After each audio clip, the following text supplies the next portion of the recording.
Hello and welcome to another day in paradise. Today I'm going to talk once again about the R word, yes, race again. But before I do, I'd like to please ask you to like, subscribe, share and click the bell notification if possible. That'll be well appreciated. So I've been having a few more arguments about race with people and essentially just questioning the umbrella term that we use, black, to describe our race. So, and I've been having a lot of arguments about this, and I've been feeling quite disheartened by it, but basically because you're getting a lot of people who just aren't even bothering to check or to go deep into what we would call ourselves back on the African continent, because it sure as hell isn't black. Now, I even had a few African people, and I was listening to the way they were talking. Actually, I obviously I don't know these people. These are just people that are speaking to me on YouTube, and I've had a few African people come on and say, yeah, you know, I'm from, you could just tell by the way they were writing their English that they had been living in the United States for quite a long time, and that their thought patterns and the way they distinguished themselves had also been tainted. It's crazy what that country does to people. But, you know, after getting so disheartened, I said to myself, do you know what, forget this. And I started telling people, listen, just Google it for yourself. And then I thought to myself, well, wait a minute, what's going to come up if they actually Google this?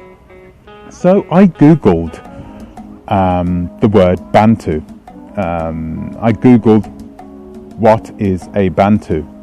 And the most conflicting, most confusing web pages came up, from Wikipedia to other, to Ancestry.com. They all had different things to say on where the Bantu peoples originated from, or even if they were a people, or just the language. So I just thought this is going to be so difficult for people to understand. So I figured that, you know what I'd post a good video, not from myself, from somebody else, because obviously I wasn't explaining myself good enough. So I thought I'd post myself a good video from a guy named Masaman, who is a multiracial, mixed heritage guy from the United States. He is a person that is into races, and he studies a lot on races as well, just as a hobby, I believe. So I thought I'd let him try and have a go at giving you this information. So yeah, I'm going to leave it to him. Take a listen to this and see what you think. When people from the Western world refer to humans from sub-Saharan Africa, we generally use the umbrella term black to describe their racial makeup. This sort of implies that all Africans are one homogeneous racial group that all get along just fine, but this doesn't nearly come close to giving justice of the situation. And I will admit that I'm guilty of doing that too, but it's purely out of convenience sake. Now, if you go to Africa and ask someone what race or ethnicity they aren't going to say, oh, I'm black, just like 99% of the people in this country, unless it's one of the westernized countries like South Africa. I mean, there are thousands of different ethnic groups in Africa that I'm going to roughly quantify into a few different racial subgroups. Now, I like to fancy myself as a bit of an amateur anthropologist of kinds, but by no means am I an expert on the subject. I just have a lot of interest in it. Now, when you think of someone from Africa or someone that's black, what probably comes to your head is the Bantu peoples.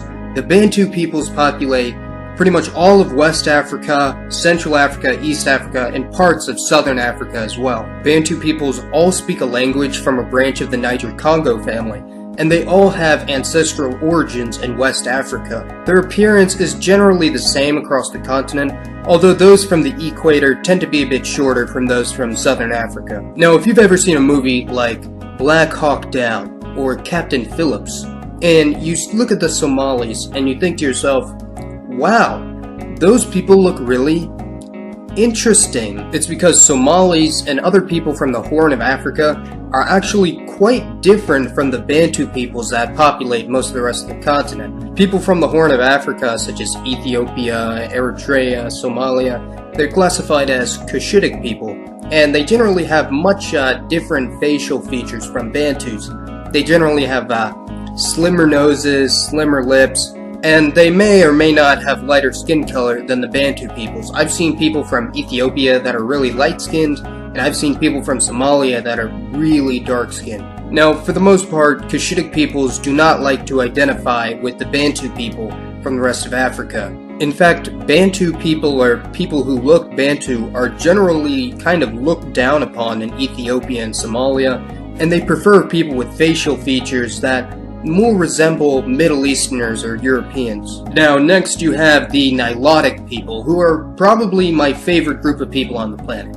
I mean, look at them. They're just so interesting. They have such unique facial features. Now, Nilotic people number about 40 million and inhabit pretty much all of South Sudan, along with parts of Ethiopia and East Africa. Now, what makes Nilotic people unique is not only their facial features and their very dark skin. I mean, it's so dark, it almost looks like a dark, ashy gray color. But they are some of the tallest people in the entire world. Unlike most Africans, Nilotic people are really tall on average, about 6 foot tall, with the average male being almost 6'4". This is part of the reason why you see so many people from this region that are professional athletes like basketball players, track runners. If I had to guess, I'd probably say that they evolved that way because of the extremely high altitudes they lived in. Now, what's really tragic in recent years is that the Nilotic people of Sudan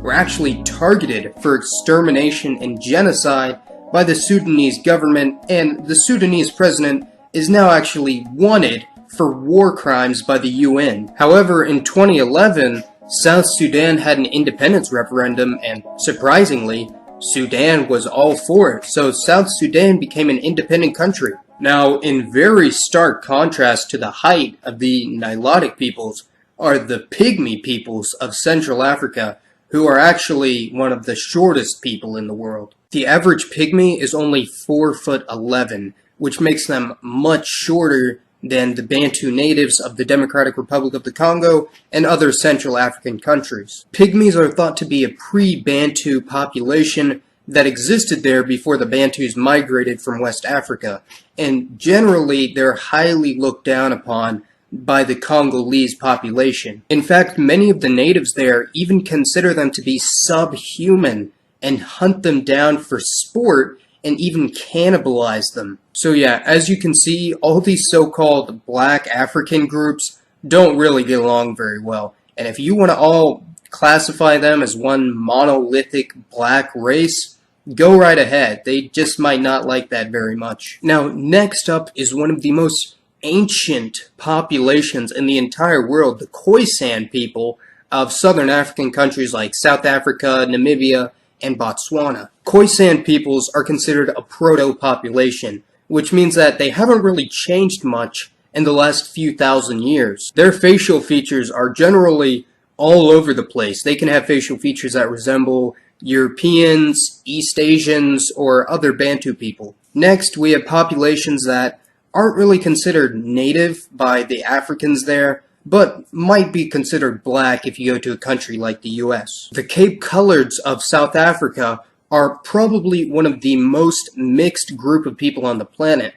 They have ancestry from the Khoisan, from the Bantus, from Europeans, South Asians, East Asians, and Southeast Asians. Now, you also have the island and country of Madagascar, which is one of the most interesting places in the world. I could do an entire video on this place. The population was believed to be settled about 1,500 years ago, and what's really interesting about them is they're thought to be a combination of people from Southeast Asia and Bantu people from Southeast Africa. This racial group has sort of blended in and evolved to the past 1,000 years or so, and they now have a very distinct and unique look. Now, if you're from New England, you probably know about Cape Verdean people from the island of Cape Verde. They generally tend to be about 50% African or Bantu and 50% European, who are mostly Portuguese. Cape Verde is an archipelago, so the genetic admixture tends to vary from island to island,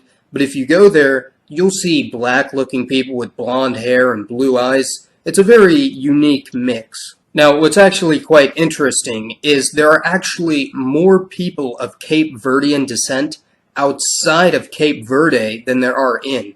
They mostly go to Portugal, other Western European countries, but especially the New England area of the United States, like Massachusetts, Connecticut, and Rhode Island. I'd just like to point out that nearly all of the Africans brought to the Americas during the American slave trade were Bantus from West Africa, which is probably why Americans tend to think of Africans as just one singular racial group that all look the same and all speak the same language and all get along just fine. Alright, I want to thank you all for watching. Hopefully you learned something new and interesting today.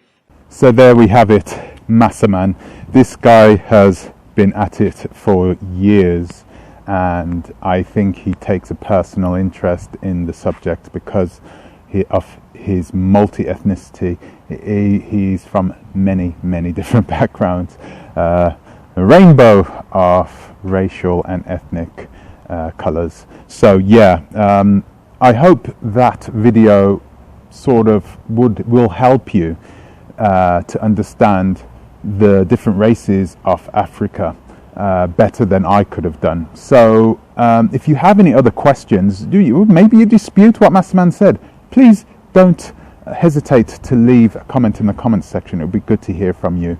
And once again, I'd like to thank all the people who have newly subscribed. There isn't a lot of us following me. But I kind of, you know, I appreciate every single last one of you for that reason. Thank you for being with me, and thank you for staying with me. I've got some other cool videos coming up too, so please watch this space. So I'm about to head off home. I hope you guys enjoyed the video, and I will speak to you in the next one. Ta-ra a bit.